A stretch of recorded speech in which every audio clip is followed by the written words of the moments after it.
name is Christian Atto. I am a junior at Mervo, where my trade is law. When I am older, I aspire to become a prosecutor and prosecute human trafficking cases, and then eventually go on to become the state's attorney. Yeah. I am very happy to be here tonight as your host for the evening. I would like to recognize some of our city leaders here in attendance tonight. The Mayor of Baltimore City, Mayor Jack Young.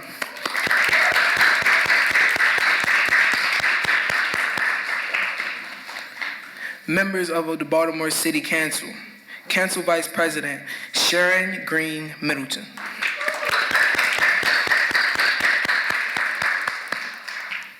Councilman Zeke Cohen. Councilman Leon Pickett.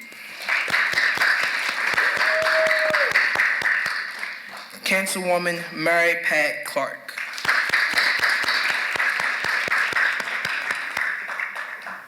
Councilman John Bullock.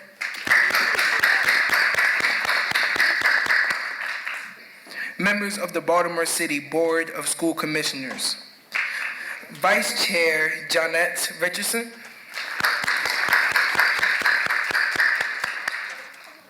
Chantel Roberts.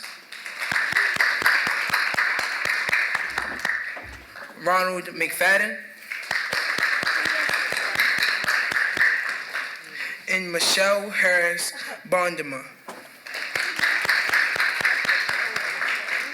And Darrell Brooks.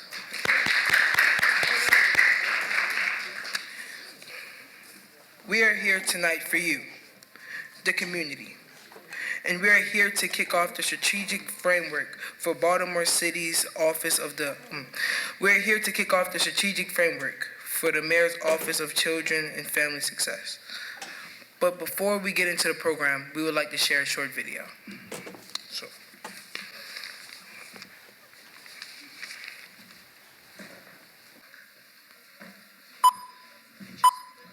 Please bear with us.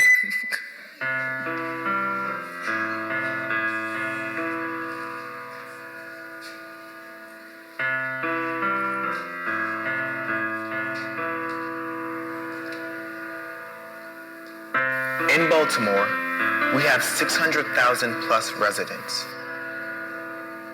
1/3 of them are under the age of 25. That's nearly 200,000 young people who have dreams, talent, hopes, and futures, who are sons and daughters, students, friends, neighbors, leaders, and loved ones. In Baltimore, we also have more than 250 neighborhoods, collectively home to hundreds of unique people, places, and programs that communities proudly call their hidden gems. Even though we are a city that struggles with concentrated poverty, even in the communities that are the most economically distressed, there are assets. And yet, in Baltimore, we are not growing, nurturing, harnessing our greatest asset for the betterment of our city. 1/3 of our children live in poverty, and nearly half of our children experience multiple traumas before they reach adulthood. In Baltimore, too many young people don't see a future for themselves. It speaks to the stress, the trauma, and the kind of adverse circumstances that too many of our children are living through and with. And, you compound this challenge that it's persistent and generational. The Mayor's Office of Children and Family Success was created to radically improve the lives of children and families in Baltimore. When people hear the name of our office, the Mayor's Office of Children and Family Success, I want them to know that we're going to drive this administration and we're going to drive our city to being a place where children feel cared for and where they can reach their full potential. The community told us what that would take. Supported parents and quality childcare. Strong, stable adult relationships. Mentorship, leadership, job training, and mental health support, financial literacy, higher paying jobs, and parenting skills, intergenerational interactions, respect, acceptance, love, hope, a chance. And government has a role, but community is a living organism, and it's a real place, and it is an experience, and it has to be a part of the solution. The community pushed us to imagine what can happen when we lift up our children and families. We collectively wrap our arms around them, and we imagine a city where all young people have safe places to live, have ready access to stable, healthy food, get the strong start they need to succeed in school, have the literacy skills to succeed in life, can heal and overcome their pain, have the chance to right mistakes, and are celebrated, not punished, as boys and young men of color. We can't do anything about the history of Baltimore. That has happened. What we can do is really make sure that we learn from our history and that we make Baltimore better today, and that we have big dreams and aspirations for Baltimore's future. And the future of Baltimore is all about its young people. So it's really about the Mayor's Office of Children and Family Success standing in this moment and bringing all of those resources and opportunities together in a coordinated, strategic way so that we can drive change for our city.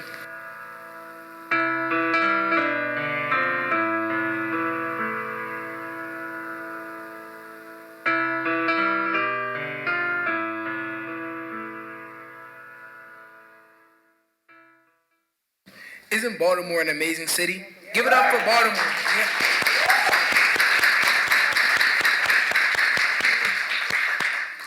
But we still have a lot of work to do to make it the city that we all deserve.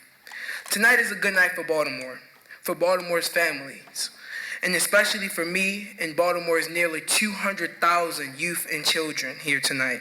We are here to celebrate you, the community, and we are here to kick off the strategic framework for the Mayor's Office of Children and Family Success, which you played a vital role in shaping. The office charge is to uplift our children and youth and to make our families whole. And so that is all of Baltimore children's families have what they need to thrive. And that starts with us hearing from our communities, your challenges, your needs, your hopes, and your dreams. Please welcome our friends from Greenmount West Community Center Foundation and Executive Director Keisha Webster to hear about their hopes and dreams.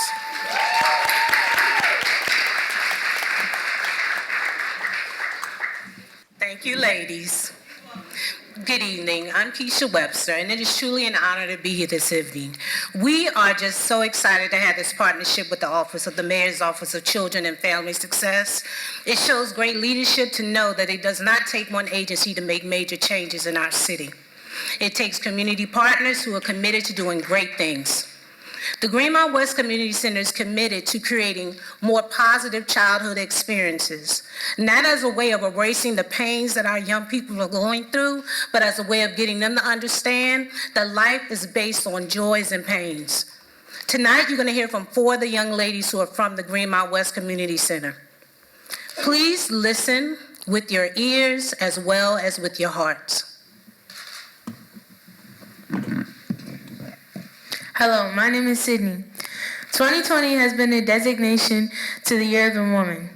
We felt as young Black females, we would be a proper representation of this designation. Good evening, everybody. My name is Nayana. Today I will be telling you, my fault, I'm sorry. Okay, take your time. I need for Baltimore to be a better place where everybody is able to say that all communities are good. Mayor Young, I have some papers from some kids who weren't able to be here at the moment of how to make a better Baltimore.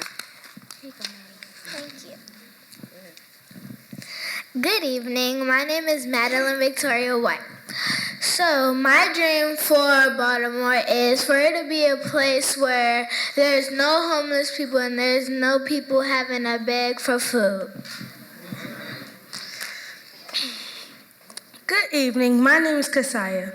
I don't do dreams because I don't believe it will come true. I just need for Baltimore to become a much safer place. Okay, hello again.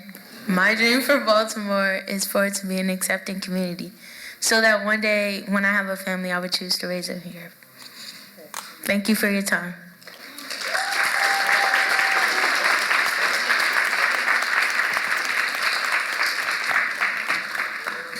Thank you, Maddie, Sydney, Kashaya, and Nyana. If our youth see these problems, then we collectively have to play a role in trying to fix these problems and making our community safer, not only for ourselves, but for our youth.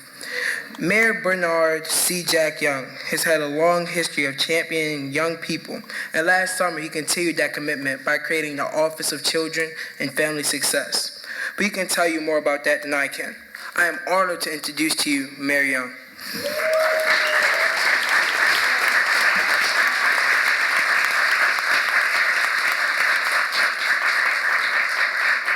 Good evening, everyone.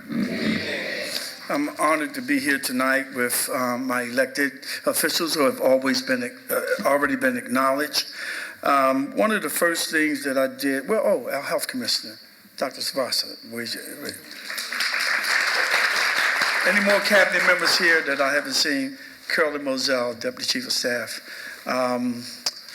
Cheryl Goldstein, Lester Davis, and Jerry Bird. Y'all wave your hands. And all of you. Give yourselves a hand. One of my first actions as mayor was to create the Mayor's Office of Children and Family Success, to provide resources and support to the youth and families in our city. It came from my longstanding commitment to Baltimore youth. If the Office of Children and Family Success focuses city government's convening power, policymaking authority, and resource allocation on the well-being of children and families, and implements a high engagement partnership strategy that activates and leverages the business community, nonprofit organization, local and state government agencies, and other community stakeholders, then Baltimore can deliver a strong ecosystem of support that strengthens families by improving educational attainment and socio-economic mobility, and position all communities to thrive. This office really positions the city to put children and families at the center of our strategy to make Baltimore a healthy and vibrant and stronger city. We do this through initiatives like extending hours at rec centers and committing to fully funding Kerwin. This past summer, I extended weekend hours at city recreation centers to give children and teens a safe place to play and grow. And it was easy for me to say yes to Kerwin. I made a promise that Baltimore City will happily meet its obligation to invest in our school system. And I'm proud to be called the education mayor. I'm also the children's mayor. Okay. These priorities are grounded in a strategy that is unquestionable and unifying, and one, quite frankly, that we as a city haven't tried yet. We are good at investing in buildings and tourism, but people, especially young people, not so much.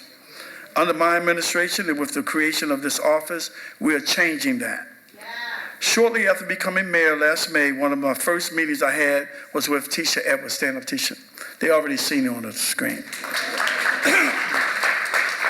I knew that one of my very first actions as new mayor would be to affirm Baltimore's commitment to our young people.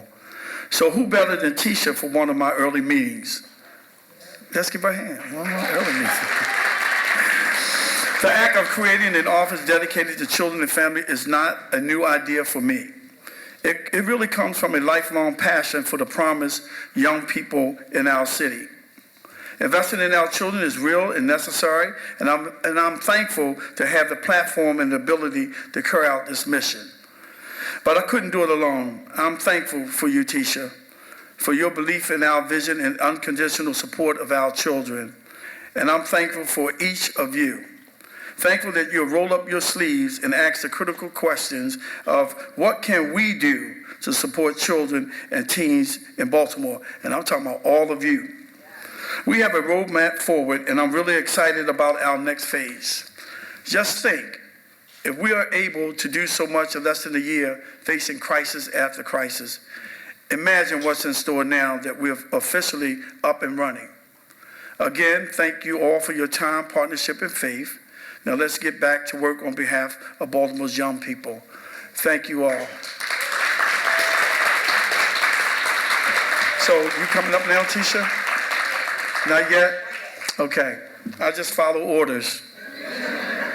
And the young lady brought those up. I have an office with a box of letters from young people. I've read each and every one of them. Now, I might not be able to respond to all of them, but I try my best to. But I read each and every one of them, because if you listen attentively, the children will tell you exactly what's going on and what they need. And sometimes we as adults should not try to think about what our young people want, but engage them and ask them, what is it that you want to see in your rec centers, to see in your schools, and to see in your community? And I've advocated that my whole career. Now I can make it happen because I'm the mayor. Okay? I can make all my dreams come true for our young people, to make sure that there's opportunities for them each and every day. We're looking at how we can probably, I'm hoping and praying that we can get that money, T-Row Price and all our other friends, for year-round youth employment. We have to do it. I almost say we gotta do it, but Mary Pat is the English teacher on the council, just to tell me all the time, you can't say you got to. You have to say you have to. And I used to catch her saying, well, you gotta. I said, Mary Pat, but you're the president. Now I'm the mayor, I have to say, I have to. But I'm telling you, I'm committed to our young people. I'm committed to our seniors. I'm committed to Baltimore. I love Baltimore with every ounce of blood in my veins. And I hope you all have seen it. I hope you have felt it, because I'm going to continue to move Baltimore City forward. Thank you.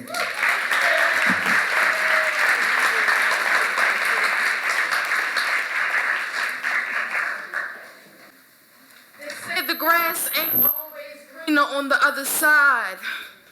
But when the hood start looking like great gardens, I start feeling like a rose in the concrete, like breaking my back to reach the sunlight.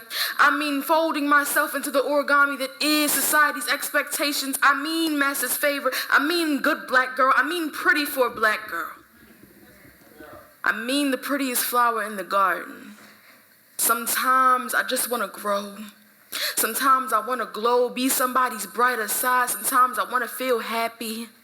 Like yellow. I used to want to be white, feel light, feel privileged, because sometimes it's hard to be this dark and to feel this blue, and sometimes my soul feel empty.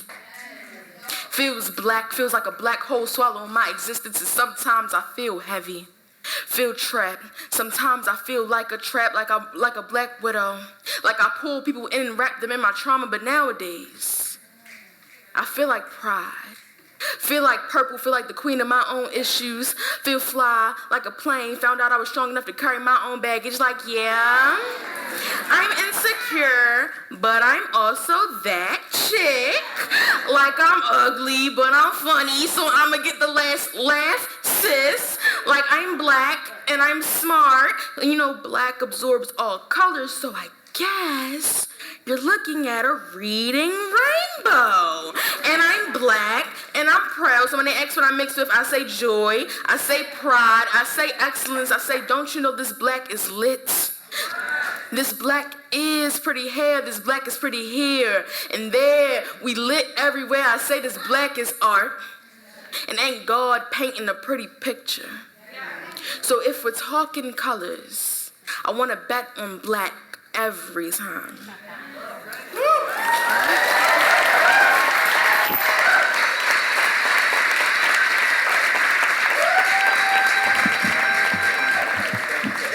Can we have another round of applause for that great writing?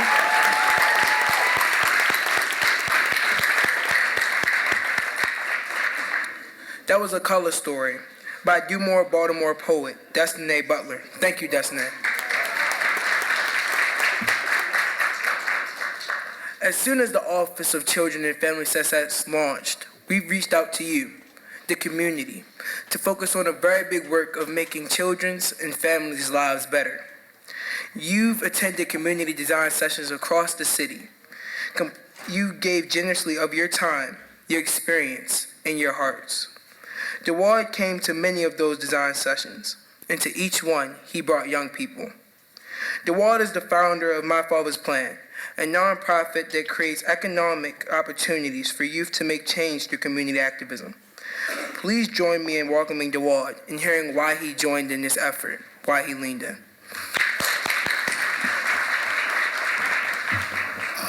The view look way different from up here. Let me start my timer.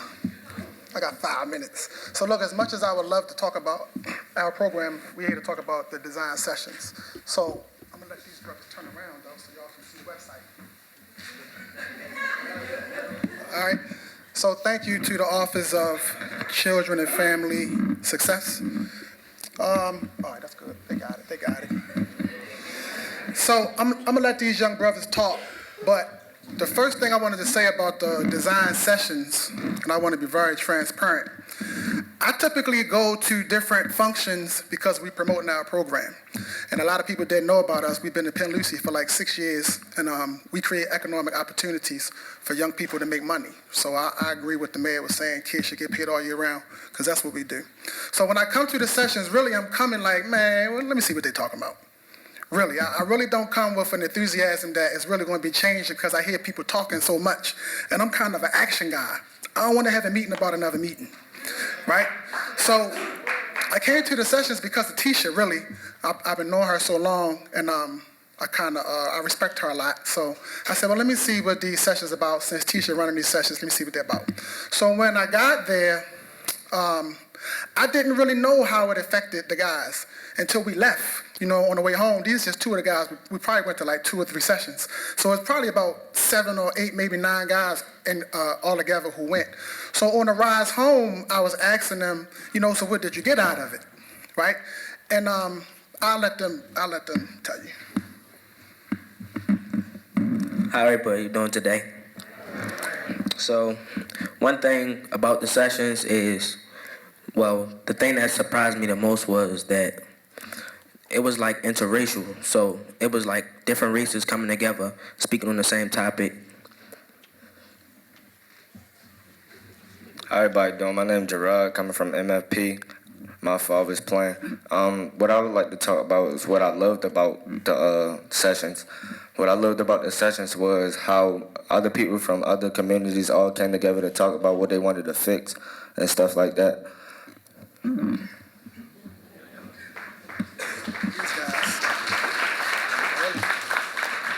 So I never tell them what to say or how to say it.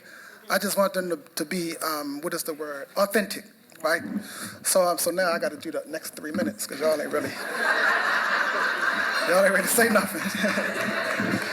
The plan was for them to talk for a little while.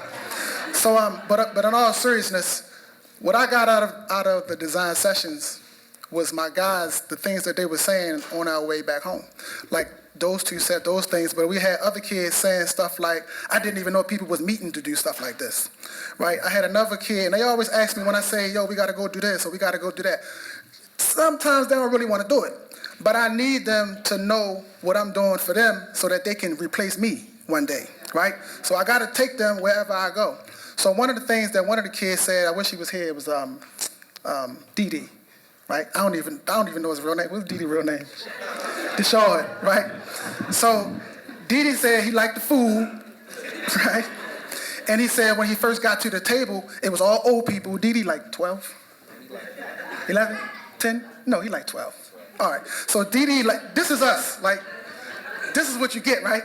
So Dee said he liked the food, and he said when he got to the table, it was all old people, and he didn't want to talk. This was Park Heights, right? No disrespect to Park Heights, right? So he said, I really didn't want to talk. He said, but then they kept asking me questions. He said, so I decided I was going to be the person that write. You know, it was the person that write. It was the writer. He said, I was going to be the writer. So what it showed me was that these guys are able to go into an environment that they're uncomfortable in the beginning, right? And then they can adjust, right? So that's kind of one of the things that my father's plan is about. It's about making adjustments. Because I myself am a product of Baltimore City. I myself was kicked out of Baltimore City schools when I was 17. I myself had to go back and get my GED and then go to BCCC. So I did all that stuff. So when I go to meetings, I'm listening, but I really want to see the plan behind it. I want to see the action plan. So this is no knock to anybody who love meetings, but it's really not. So again, my intentions was for these guys to be outside of their comfort zone, we do community cleanups, so we picking up trash, right? So to come to a design session, that's totally different than picking up trash in your neighborhood, right? There's no dress code when you're picking up trash, but when we come to these meetings, I say, yo, pull your pants up. When you're talking, make sure you speak a little slower. Pronounce your words, no slang. And you'd be surprised, it's the little things like that, right? Over time. And then you get these kids at 18, they're 21, and then they seasoned. So, my job is just to create men that can take my place and take your place and take your place, like the young brother say he wanted to be the state's attorney. This is so cliche, but I gotta say it. Like, they really are the future. So if you really focusing on yourself, I don't really want nothing to do with you, to be honest. Like, I gotta connect with people that I know is gonna be about them. So, website, one more time. Sorry, www.myfathersplan.com. We take donations, $10 a month.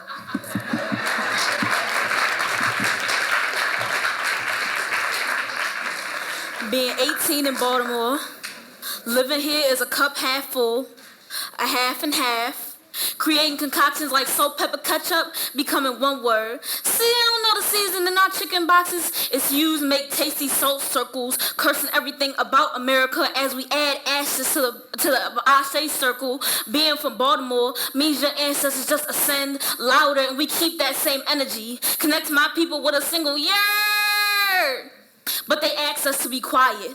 Can't bring law scooter back, so we raise our scooters to the sky in respect and remembrance of all the black boys who gave their body and blood like Christ, spread out on a concrete cross. The number 12 is said to represent the presence of angels. I guess because 12 can strike 12 bodies before the clock does, but watch, at the 12 o'clock boys slow time before the bullet pops. Being ghost in Baltimore is not to be dead, just defying gravity. Our shoes tangled on power lines just goes to show we fly. Even in death couldn't be more poet. Look up to Slangston Hughes. Our slang infused in our walks. And a goodbye is just already dummy. Call our friends dummies because they stupid enough to love you in a world that wants you to die. Though politicians and celebrities have walked out on us, this city has shown resilience in response to just us cutting up and dragging respect out the mouths of anyone who questions why we beautiful. Cause we beautiful. Straight like that, dummy.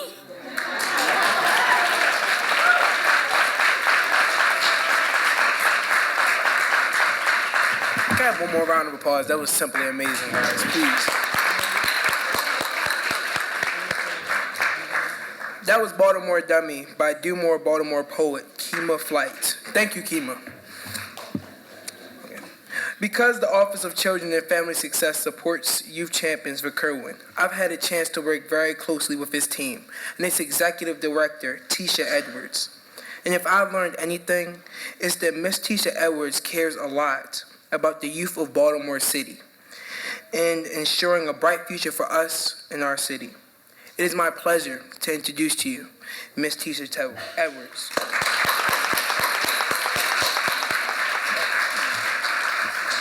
So everybody here knows I'm a crier. I'm gonna try hard not to cry. But before I start my formal remarks, I want to make sure you leave with two things this evening. One is the strategic framework document, so please make sure you pick that up on your way out. And the other is Corner Boys water.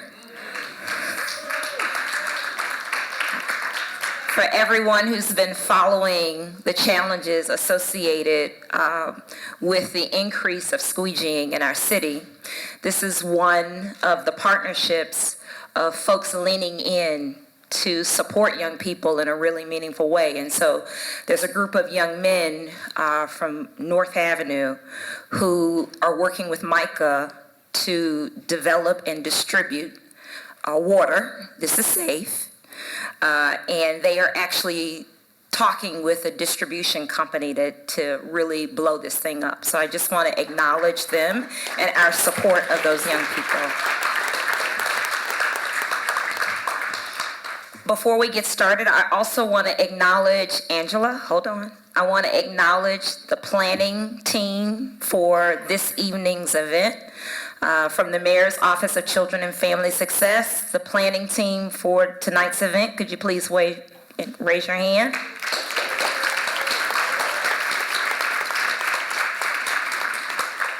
Thank you, Angela, for all of your hard work in bringing tonight into focus for us. I appreciate you. Good evening. Hello to our many wonderful community partners and to our mayor. Thank you for being here, Mayor Young. My heart is full. Seeing so many of you here this evening continues to demonstrate the support we have received from the very beginning. It is because of your commitment to children and families and to a better Baltimore that makes this moment possible. As the newly created Mayor's Office of Children and Family Success, we came to you 6 months ago and asked what would it take to realize our mandate to radically improve the lives of Baltimore's children. We needed your guidance as to where we should focus and what our priorities should be. You talked to us about the challenges our communities faced, the missed opportunities to drive change, and the importance of the city's role in setting direction for this work. You told us what our children, youth, adults, and seniors need to succeed and thrive. And we are here today to thank you and to formally kick off this important body of work. As you've seen and heard tonight, we cannot do this work without you, your insight, and your expertise. So about this moment, we are clear about the challenges and the needs. You have informed our priorities. We have built up our capacity and begun aligning the city's resources and programs. We are very clear about the what and the why. This moment is really about the how. How do we move forward collectively to affect change? I call this our so what, now what moment. We have been working so hard in Baltimore for so long to address the concentrated poverty that afflicts too many residents and all that flows from that poverty: hunger, homelessness, trauma, poor education outcomes, and violence. It is a vicious, relentless, persistent cycle. Yet our families are struggling more now than ever, despite our hard work. We heard it in the video. We are a city where too many young people don't see a future for themselves. So how is it we're working so hard and not making a difference? Historically, we have not coordinated our investments, resulting in programs and funding that isn't strategic and that has only given us very small wins. Not the kind of big, measurable impact that Baltimore needs. And we have not had the exact kind of leadership from city government that we needed and deserved.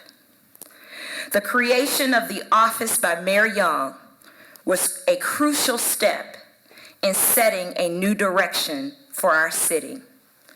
Because of his deep and long-standing commitment to Baltimore's children and youth, he dedicated an office to making the lives of children and families better. Thank you, Mayor Young, for the promise you see in our young people. Please know it is my honor and life's mission to lead our city's most important work. The sole purpose of the Office of Children and Family Success is to do right and be better by our children. We are powered by our core values, love and community. And we are positioned to take the good work we've all been doing and to go from good to impactful.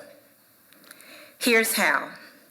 City government will use its three most powerful tools: its convening power, its policy-making authority, and its resources to positively impact the well-being of children and families. We will leverage every available community asset through engagement with residents, the business community, nonprofits, and other government agencies to advance a clear set of priorities. Our ultimate goal is to develop a strong ecosystem of support where families can get what they need to be self-sustaining and resilient, and children can reach their full potential. It won't be easy, and it will require all of us and many more. But I want to be clear, the unacceptable odds faced by too many of our children and families in Baltimore, and our inability over time to improve those outcomes, must end now. We can do this, but it will require courageous, determined leadership. We will need courage to keep our focus and commitment amid competing interests, and everybody leaning in.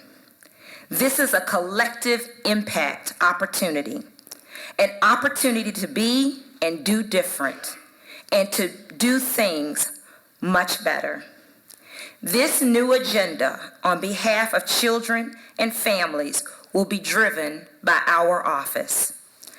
I stand here to say our office is primed and ready to lead, ready to drive this administration, our city, and our communities to put children and families first. Ready to drive the effort to bring together all the good work and make it more impactful. Progress we can see, progress we can feel, progress we can measure.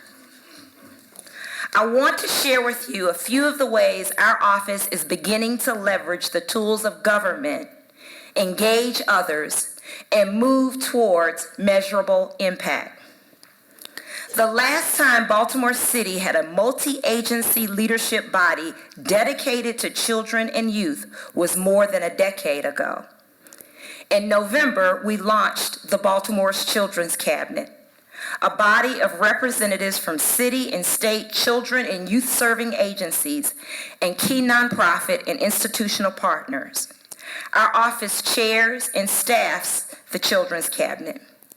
Collective impact work requires guidance and steering so that we can stay aligned and on track. The Cabinet will advance the priorities that our stakeholders have set for us.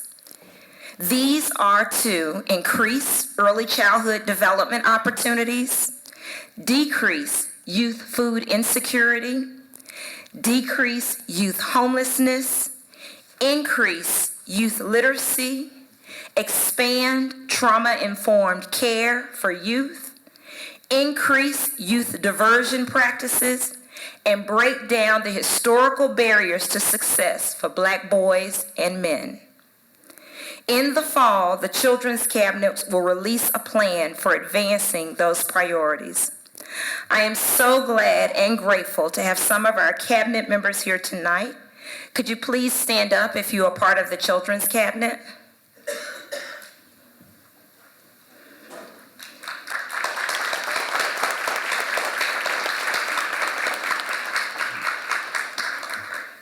Part of wrapping our arms around young people is creating opportunities that validate them, give them voice, and allow them to develop skills for success. All of which starts with making sure all of our children have access to a world-class education.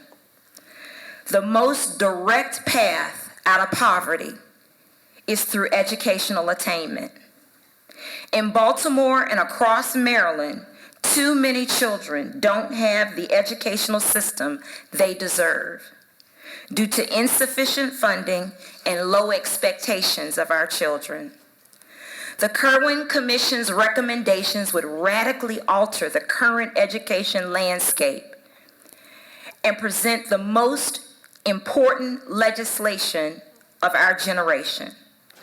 And as the greatest stakeholders in this policy debate, it is essential that our youth be able to advocate on their own behalf. Recently, we launched Youth Champions for Kirwan, a youth leadership initiative that positions Baltimore's youth to engage in the Kirwan recommendations. We have 10 champions committed to a 5-month engagement. After several weeks of learning about the legislation, the champions have led a youth forum on the Kirwan Commission recommendations with Dr. Kirwan. They are busy sharpening their testimony and public speaking skills.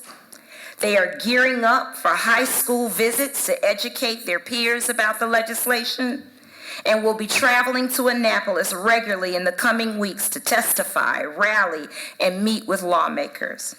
I am proud to have some of our youth champions for Kirwan here with me tonight. Can you please stand and be acknowledged if you are a Kirwan youth champion?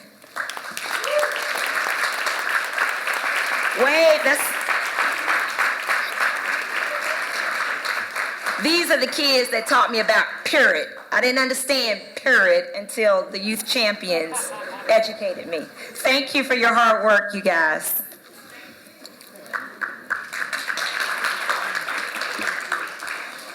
Those kids are amazing. Another place we are partnering across city government and the community is to lift up our youth who squeegee. I want to acknowledge that this is a very difficult issue. It has undertones of race and class, and it represents our failings as a city. It has been part of Baltimore's culture for a long time. And recently, squeegeeing activity has become more widespread, visible, and dangerous. Now we are at the very hard moment where we have to get it right. We must address the root causes that drive young people to corners. And we can't be satisfied until they are off the streets.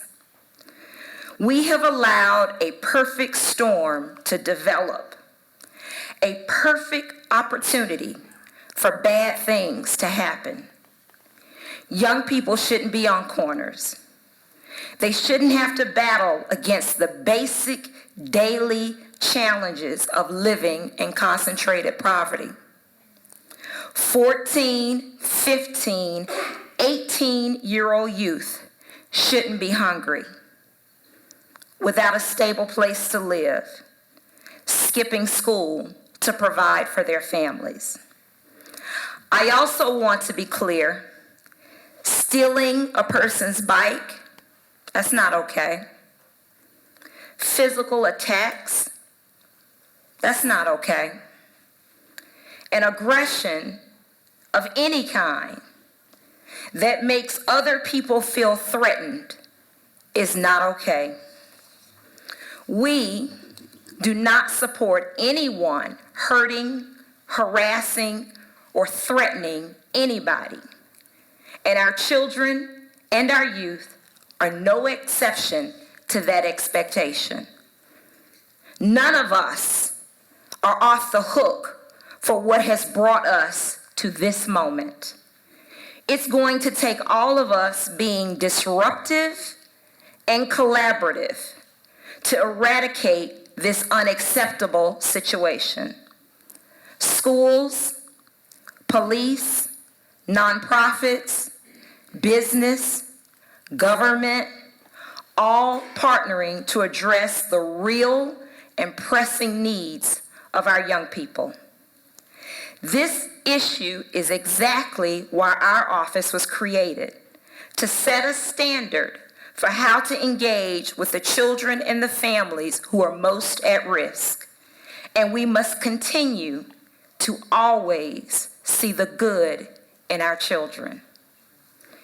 In terms of what our office is doing to address the squeegee issue, we are connecting one by one with youth who squeegee, working with each young person to develop a personal growth plan so they can access the resources, get the academic support, develop the skills, and secure the employment they need to earn income through safer, more sustainable means. We are connecting them to credible mentors, and we are developing the supportive relationships to hold them accountable and to help them see a brighter future for themselves. We are also partnering with a range of nonprofit partners and businesses. We are also partnering with the Baltimore Police Department. We have engaged more than 80 youth since launching the plan in September. And of them, more than 50 are working with us on their personal growth plans. 15 of them have jobs, and 24 have returned to school.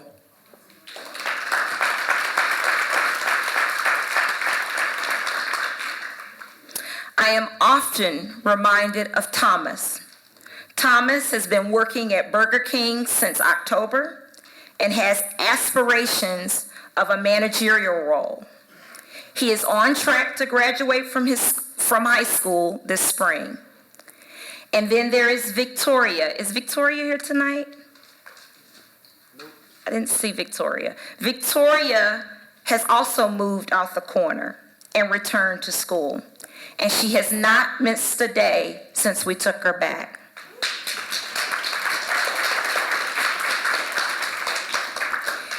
Day in and day out, we see it in our work. Our young people respond to love. We all do as human beings. It is the greatest of human emotions. That is why we have to lead with love. Our work is grounded in and powered by love. It is our core value. Here's what love looks like in practice. Our office engages in the full life cycle of young people, from early childhood to post-secondary education. We're about identifying and creating opportunities that enrich, strengthen, and propel young people forward. And we all already know what that means. Great schools, robust enrichment, mentorship, and reliable access to the basic needs: food, shelter, safety, and security. When you don't have basic life resources, you end up on the other side, in situations where neglect, trauma, and violence are a normal part of your survival. In closing, I want to bring you back to this moment. So what? Now what? I've shared the priorities of the Mayor's Office of Children and Family Success, and I've shared some of the steps we're taking to advance those priorities. Now I turn to you and ask, where do you fit in this critical and hope-filled effort? How will you support our shared goal to radically improve the lives of children and families for the betterment of our beloved Baltimore? Thank you.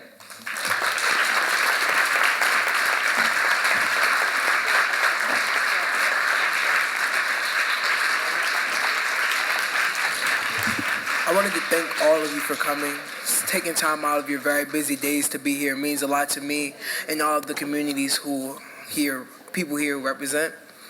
So I just wanted to bid y'all a good night. Thank you.